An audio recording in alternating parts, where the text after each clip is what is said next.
La superestación, bueno, temas de ciudad que siempre están presentes acá en el programa y tenemos para conversar de la ciudad a Juan José Pocaterra, cofundador de Vicua, @Vicua_ para los que quieran seguirlo.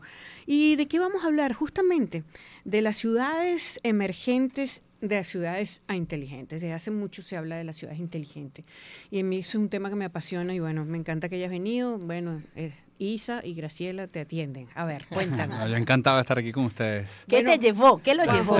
La motivación. La motivación detrás Hecho el cuento. de buscar que en Venezuela existe una plataforma para creación o el estímulo de esas ciudades emergentes inteligentes. Ciudades inteligentes. Sí, y de hecho ha habido eventos. A mí una vez me llamaron y todo para animar uno, exactamente. Es un temazo, yo creo que hay mucho interés por este tema en Latinoamérica en general. En Venezuela obviamente tenemos como un rezago con todo lo que ha pasado en la región en estos temas de cómo aplicar tecnología para el desarrollo urbano, pero es muy relevante porque al final en América Latina somos la región más urbanizada del mundo, cuando en el resto del mundo más del 65% de la población vive en ciudades, en Latinoamérica eso es más de 82%. Wow, no eso en teoría, desde un punto de vista económico, y yo creo que ahí es donde viene la relevancia del tema, debería representar un crecimiento significativo en el PIB per cápita y en el PIB de los países, porque al final las ciudades son las que permiten aprovechar la economía de aglomeración, es decir, el hecho de que estamos tan cerca unos de otros, las compañías pueden tener más demanda agregada de sus productos y servicios, somos más eficientes en lograr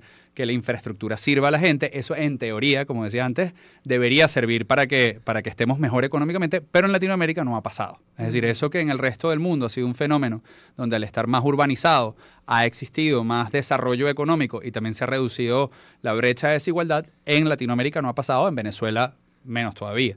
Y la realidad es que ahí es donde entra en juego el concepto de ciudades inteligentes. Es cómo podemos utilizar hoy la tecnología para lograr que ese desarrollo urbano sea mucho más coherente, sea mucho más armonioso y al mismo tiempo genere esa eficiencia en las transacciones en la ciudad. Por eso es que al final el emprendimiento, todas estas soluciones tecnológicas en el área de movilidad, de delivery, ponle el ramo que sea, terminan mejorando la calidad de vida en la ciudad porque lo que permiten es que haya más transacciones en el entorno urbano y haya más crecimiento económico. Esa es la razón de por qué a mí me apasiona, yo soy economista, entonces me apasiona este tema y lo comencé en el año 2010 cuando nadie hablaba de esto. Nosotros comenzamos con una compañía que se llamaba Grupo Intec, que era de semáforos inteligentes. Fuimos los primeros en montar los famosos semáforos inteligentes aquí en Venezuela y luego en Latinoamérica.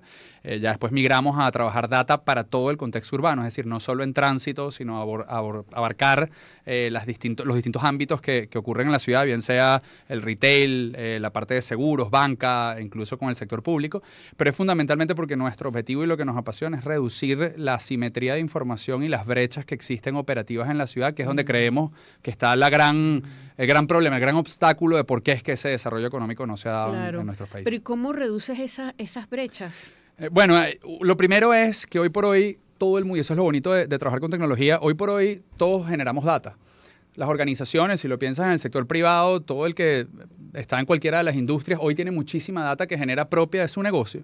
¿Dónde empieza a verse un quiebre en el contexto urbano? Cuando yo esa data no la utilizo para entender o para compartirla con otros actores del ecosistema y yo puedo hacerme más eficiente. Les pongo un ejemplo, porque esto puede sonar muy teórico.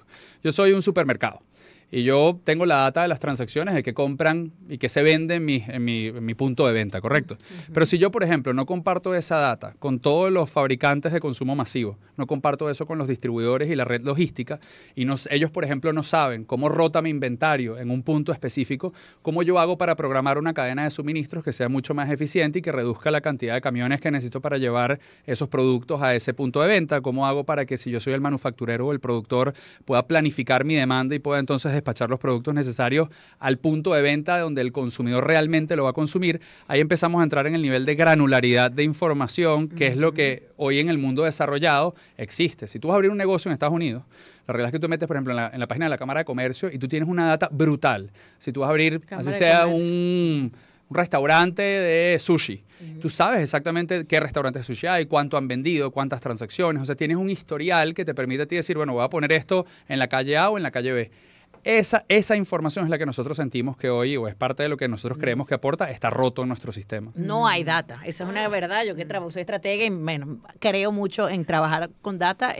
Siempre es doloroso saber que tomamos decisiones que no están realmente basadas en la data dura. Hay una opacidad en la información en este país grave. Sí. Bueno, y ahí es donde entra Bicúa, ¿no? Ahí es donde entramos nosotros. Es decir, cuéntanos qué hace, porque quiero bajarlo un poco más, aterrizarlo para los que nos están escuchando, entender qué puede hacer Bicúa por ellos. Porque el primer paradigma es que realmente la data sí está. Un poco al punto que tú hacías ahorita. Nadie lo analiza. Lo que pasa es que nadie sabe cómo procesarla. Y yo siempre digo que, bueno, haciendo la analogía con el petróleo, hoy todo el mundo sabe que la data es como el nuevo petróleo, pero es un petróleo que nadie sabe extraer, procesar, refinar y mucho menos comercializar. Entonces nosotros lo que hacemos es eso. Nosotros desarrollamos una plataforma en la que si tú eres sector público o privado, porque lo hacemos para ambos ámbitos, nosotros tomamos tu data, te ayudamos a levantarla de tus bases de datos que están distribuidas en distintos sistemas.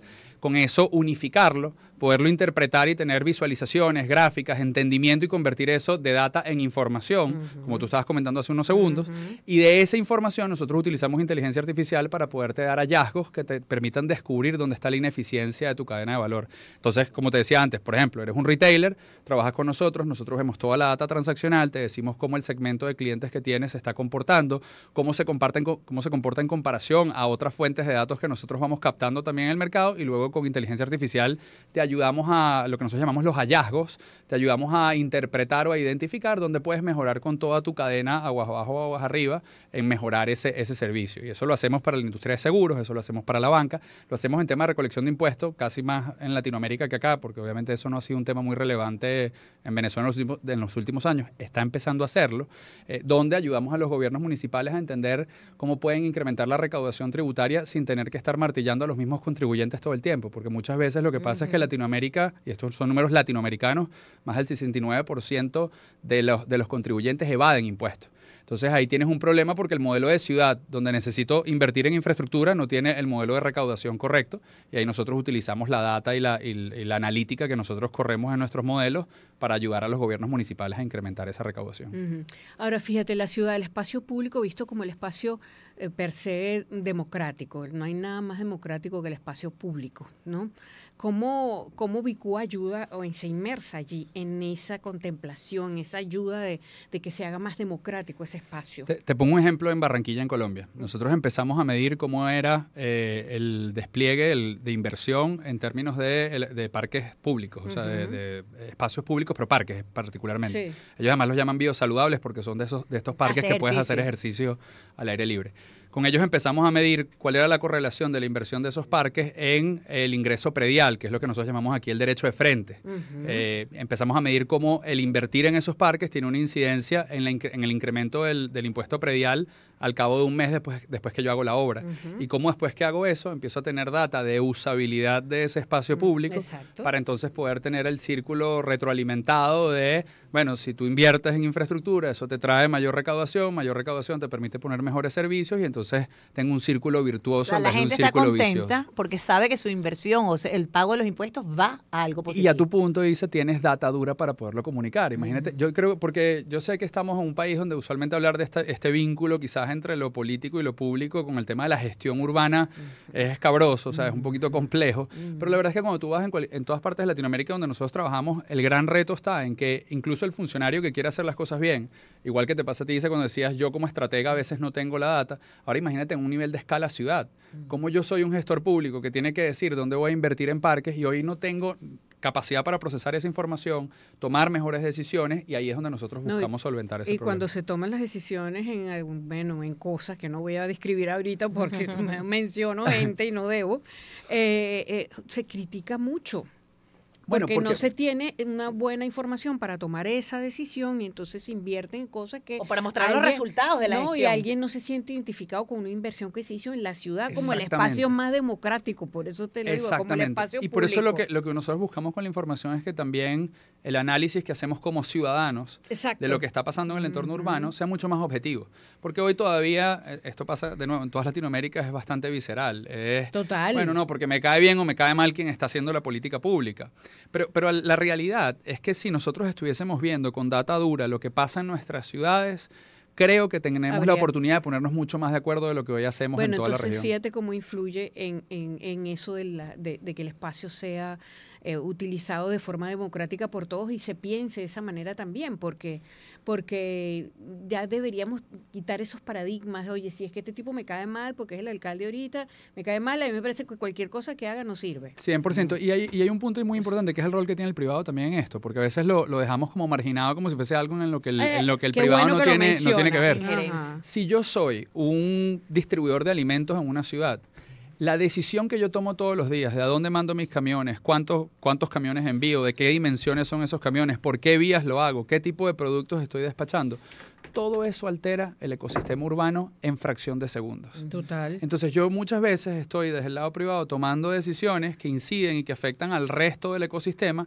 sin que eso tampoco tenga una medición o que yo tenga la información de cómo eso puede ser mejorado gracias a mi gestión. Ahí es donde nosotros también vemos que existe una corresponsabilidad del lado privado en esa gestión urbana, que es algo que en nuestras ciudades también poco se trae, porque le ponemos como mucho más el peso al lado público sobre lo que tiene que ver con lo urbano que lo que le estamos poniendo al lado privado. Y al final la ciudad es muy frágil. Súper frágil. Muy frágil y llueve muy duro y se enrolla la ciudad y esa fragilidad, está presente allí y todo el mundo cae en ese escrutinio del ciudadano. Sí. Y no solo frágil, es compleja. El tema de los entornos urbanos es que es un sistema... Es una palabra muy suave. Es un sistema, es muy compleja. Es un sistema de subsistemas súper complejos, porque todas las capas que hacen vida en la ciudad, sea un ciudadano caminando a pie, sea el transporte público sirviendo unas rutas, o sea un espacio público donde es un parque donde aglomero personas porque van a hacer cualquier actividad en el aire, al aire libre. Todo eso tiene una afectación en el entorno urbano y todo eso tiene que estar como concatenado. Y yo creo que de ahí un poco, ellos también, Juan José ha invertido y es parte del proyecto La Guagua. Sí. Y yo creo que estamos hablando de transporte urbano, pero que tiene data por detrás. Y cuando tienes data por detrás es que logras que sean unos procesos súper eficientes. Entonces yo quiero que me cuentes, porque nos queda poquito tiempo, de esos casos de éxito donde Vicúa ha ayudado a que, definitivamente el desarrollo urbano sea más eficiente. Más allá del de La Guagua, que creo que es como bastante perceptible para la gente, te pongo otros 3 que son interesantes muy rápidos. 1, con la industria de los seguros. Hemos logrado que mediante la data medioambiental podamos crear seguros que se ajusta la prima con base en el cúmulo de riesgos y si hay mayor probabilidad de inundación, de riesgo sísmico y que eso te baje la tasa de cuánto pagas tú por el asegurar tu inmueble o tu fábrica. Ustedes lo están haciendo con reaseguradoras. Con reaseguradoras y con empresas de seguros, incluso también en la parte médica. Cómo yo logro bajar la prima que tú pagas por el hecho de que con data identifico realmente dónde tú vas a atender esos siniestros, cuál es el prestador de servicio correcto, cómo ese prestador de servicio se compara con respecto a otros por la misma patología. Todo eso nos está ayudando a que gente pueda hoy, en ciudades donde trabajamos, adquirir seguros a mucho menor costo y hacer mucho más eficiente ese mundo. Con la banca estamos trabajando en cómo tú puedes, desde los asesores de negocio, ayudar a tu clientela a que entienda dónde pueden abrir mercados y oportunidades, porque al final el banco, si te va a prestar, tiene que garantizar que hay un repago de ese dinero. Bueno, que es el caso de Cachea, que está usando mucha data para esto. Correcto. Nosotros lo hacemos más con el banco tradicional, pero Cachea es un muy buen ejemplo de una fuente de datos y además tenemos una relación maravillosa como buenas startups que nacieron acá y con la misma filosofía, donde data que todos generamos es data que es valioso para el otro. Y ahí se puede hacer una interacción o una integración, mejor dicho, de información que hoy puede ayudarnos a tener saltos cuánticos en la entrega de bienes y servicios que sean de mucho más valor al entorno urbano. Mira, cuéntenos de La Guagua. Yo quiero que cuente un poquito de La Guagua. Dale, pues. Porque me parece que es un caso bellísimo. No, el caso de La Guagua viene de la data que manejamos en Vicúa y lo que hemos hecho al final fue descubrir que en Latinoamérica, en líneas generales, hay un segmento de la población que tiene un problema para moverse casa, trabajo, trabajo, casa, porque o tengo que tener un carro particular y el costo de ser dueño de un vehículo en Latinoamérica es altísimo por muchas razones, o me tengo que voltear a tener un transporte público que hoy, como está subsidiado por los estados, tiene unas debilidades estructurales importantes. Entonces nosotros entramos a subsanar ese problema de commute, como le dicen los gringos, que es esa movilidad diaria que hago casa, trabajo, trabajo, casa, y lo hacemos muchas veces trabajando con las empresas que ya de alguna manera le quieren brindar ese servicio a sus colaboradores, y nosotros lo que hacemos es que llegamos y armamos una red privada en la ciudad donde las empresas empiezan a compartir esa infraestructura. Entonces, a partir de la data de dónde va a viajar la gente, que eso lo hacemos con la aplicación, nuestro algoritmo va reasignando las rutas y distribuyendo los autobuses a cada uno de los circuitos para lograr que sea eficiente la manera en cómo yo puedo hoy hacer 10.000 viajes en un fragmento de hora con solo 100 autobuses, en vez de tener que tener 2.000 autobuses puestos en la calle. Claro, para pero también eso. tienen guaguitas. Correcto, porque la capacidad te ayuda. Al final parte del problema es la inelasticidad de la infraestructura. Si yo voy a mandar un autobús para mover a 5 personas, Claro, estoy mandas tu gastando... guagüita. Correcto, ahí lo que hace es que el algoritmo distribuye o despacha una unidad mucho más pequeña para atender esa demanda. Y liberas la ciudad de tráfico innecesario, ¿no? Que me parece súper Que importante. ese es un punto importante. Porque Cómo uno- logro migrar a gente del carro Ajá. a un transporte de alta ocupación, y de un transporte de alta ocupación eso tiene una afectación en términos de la huella de carbono, cuántos vehículos tienes en la calle, congestión, el impacto que tiene es significativo, y en las mujeres ni se diga. O sea, nosotros más del 58% de los usuarios son mujeres. Esa data es interesante, y sobre todo con temas de lo que son el género, ¿no? Las mujeres dicen, y hay una, yo no sé si tú tienes esa cifra ahorita en la cabeza, pero la cantidad de mujeres que se dicen que se han sentido molestadas en el transporte público. Entonces, al tener estos espacios, Es van una mucho locura, más y ni seguras, siquiera ¿no? Venezuela está por debajo de los números. En México, para darte una idea, ese número sobrepasa el 82% de mujeres que manifiestan haber sufrido un acto de violencia de género en el transporte público. Eso es parte de lo que se soluciona con tecnologías como la de la guagua. ¿Hace cuántos tienen ustedes Bicúa? Bicúa nació en el 2017, octubre de 2017, que fue cuando hicimos el lanzamiento de la plataforma. Y bueno, y ahí además tenemos la fortuna de contar con la CAF como inversionista de la compañía, que somos una de las pocas empresas latinoamericanas que la CAF está por detrás como inversionista, precisamente por el trabajo que hacemos en pro del desarrollo urbano de la región. Bueno, excelente. Qué bueno que estos proyectos así existen, ya saben. Yo digo, donde no hay data, o sea, cuando uno no ve la data no se puede mejorar. Hay que medir, cuando uno tiene data puede hacer las cosas definitivamente es un país mejor. sin información. Bueno, pero aquí tienes empresas como Bicúa que está buscando Eso apoyar. se Claro, soluciona. pero es lamentable, pero es así. Este es un país sin información. Gracias, Juan José.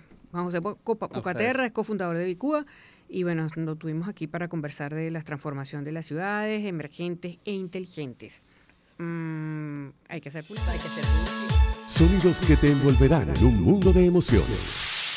Voces que te mantienen con la mejor onda en un solo dial. Onda, la superestación. 107.9 en Caracas, 104.5 en Barquisimeto, 91.5 en Puerto La Cruz, 107.3 en Maracaibo, 103.5 en Ciudad Bolívar, La Guaira, 105.5, 90.3 en Acarigua. Onda, la superestación. 88.1 en Puerto Ordaz, 96.3 en Maturín, 103.9 en Guarenas, 105.3 en Mérida. 105.1 en Margarita. Déjate sorprender con sonidos y voces con el mejor estilo. Onda, la superestación. Así somos, así somos.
Sonidos que te envolverán en un mundo de emociones.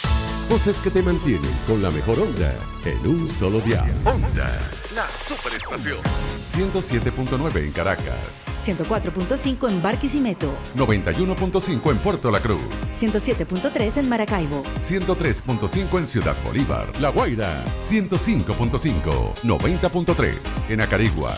Onda, la superestación. 88.1 en Puerto Ordaz. 96.3 en Maturín. 103.9 en Guarenas. 105.3 en Mérida. 105.1 en Margarita. Déjate